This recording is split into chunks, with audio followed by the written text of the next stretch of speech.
आइए जानते हैं आज की प्रमुख अंतर्राष्ट्रीय खबरों को। उससे पहले एक नजर आज के हेडलाइंस पे।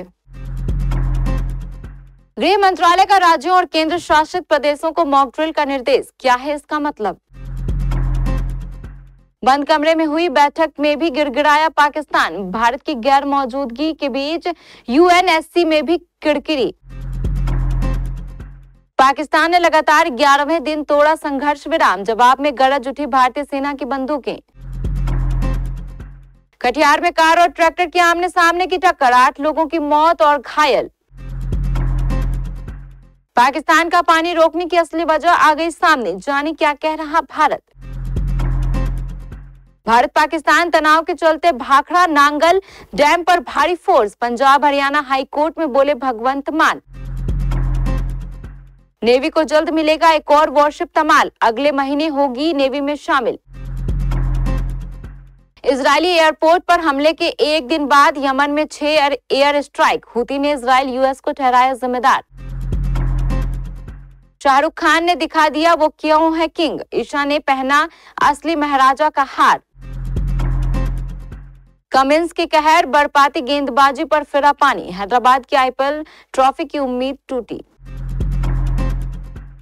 भारत सरकार के गृह मंत्रालय ने सभी राज्यों और केंद्र शासित प्रदेशों को 7 मई को मॉक ड्रिल करने के निर्देश दिए हैं। पहलगाम में हुए हमले के बाद भारत और पाकिस्तान के बीच लगातार बढ़ रहे तनाव के बीच उसे काफी अहम माना जा रहा है। बीबीसी के पास गृह मंत्रालय के general fire service, civil defence and home guard और सिविल डिफेंस महानिदेशालय की ओर से 5 मई को भेजी गई निर्देश की कॉपी मौजूद है।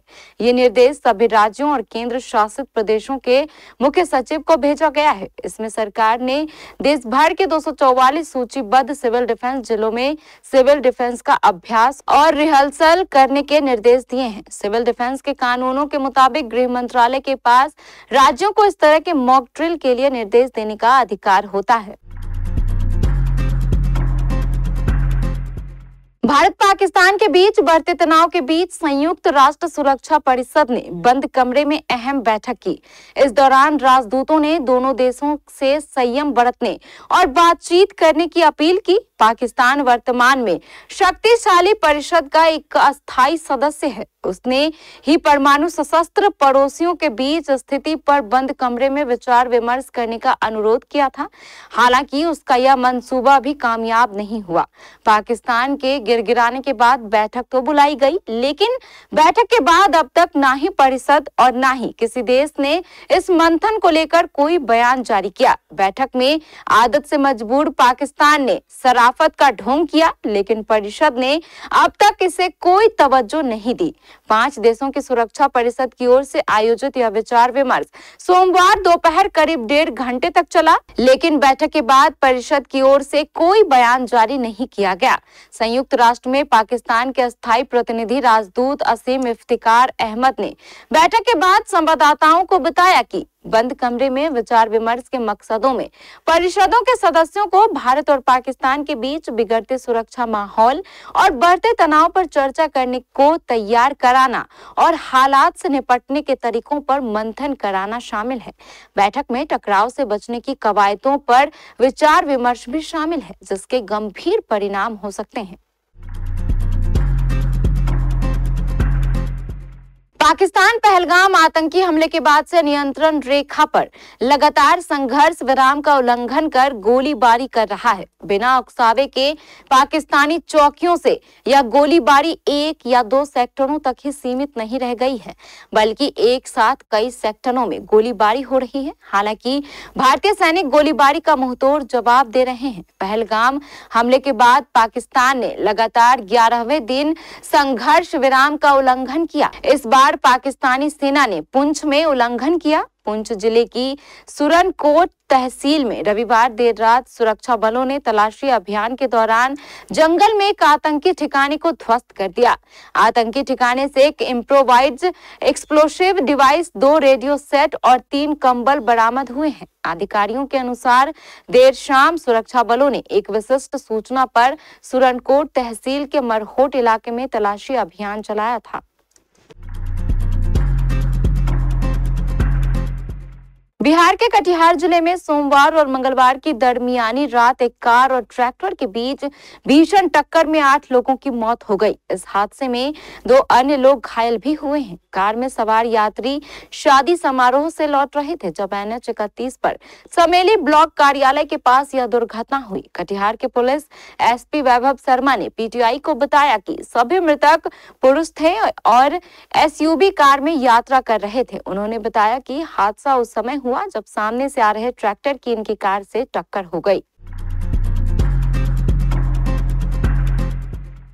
पहलगाम आतंकी हमले के बाद पाकिस्तान की ओर बहने वाली नदियों का पानी रोके जाने को लेकर भारत की तरफ से कारण सामने आ गया है। भारत जम्मू कश्मीर में चेनाब नदी पर 2 रन ऑफ द रिवर जल विद्युत परियोजनाओं बगलीहार और सलाल के जलाशयों की सीमित फ्लशिंग और डिसिल्टिंग का काम तत्काल कर रहा है। इसकी वजह है कि उन्हें सर्दियों के दौरान पाकिस्तान को पानी के प्रवाह को स्टोर और रेगुलेट करने के लिए तैयार किया जा सके। भारत में बेहतर स्टोरेज सुनिश्चित करने के लिए आने वाले दिनों में और अधिक बांधों में यह प्रक्रिया की जाए। यह कदम देश के रोड मैप का हिस्सा है जिससे सिंधु जल संधि के निलंबन के बाद पश्चिम नदियों सिंधु, झेलम और चिनाब के पड़ोसी देश में प्रवाह को रोकने और रेगुलेट करने के लिए तैयार किया गया है।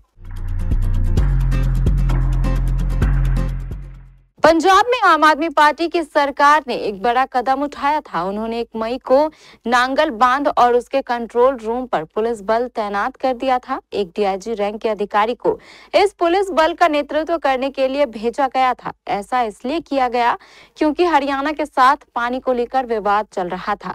अब पंजाब सरकार ने इस बारे में सफाई दी है। पंजाब सरकार का कहना है कि उन्होंने यह कदम इसलिए उठाया क्योंकि भारत और पाकिस्तान के बीच तनाव बढ़ गया था।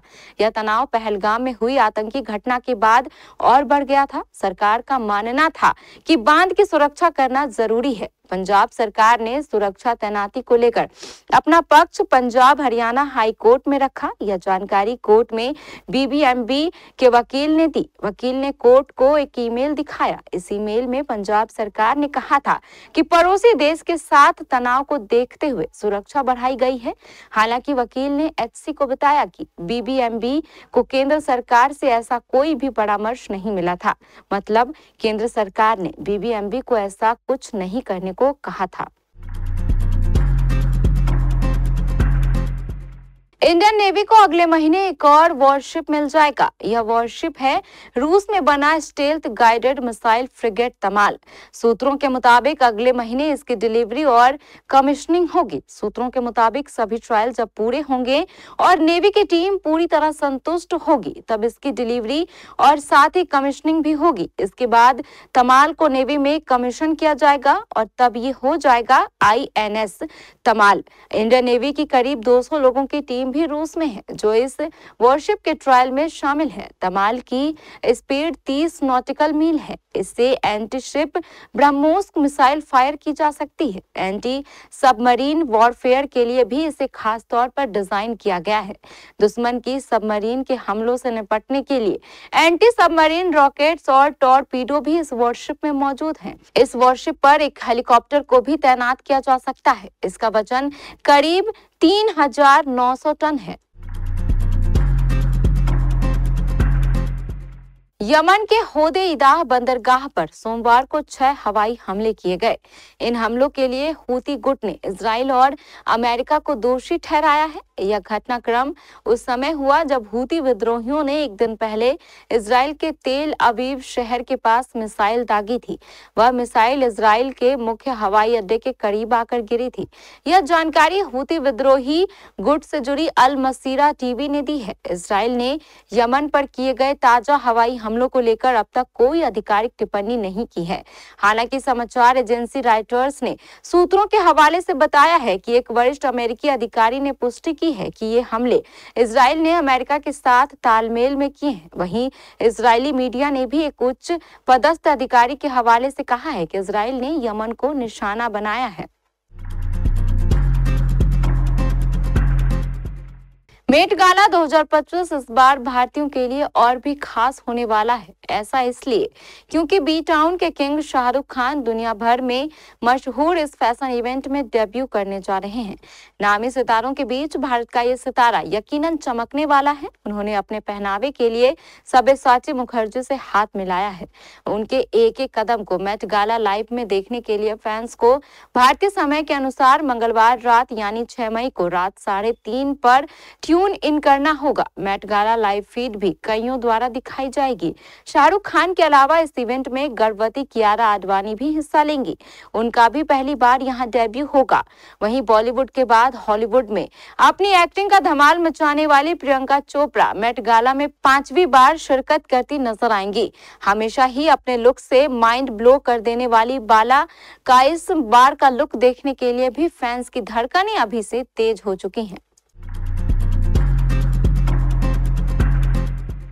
पैट कमिंस की गेंदबाजी के कहर पर बारिश ने पानी फेर दिया। बारिश की वजह से मैच पूरा नहीं होने से हैदराबाद और दिल्ली की टीमों में एक अंक बट गया। इस अंक से दिल्ली कैपिटल्स के 13 अंक हो गए हैं और वह अंक तालिका में 5वें नंबर पर है।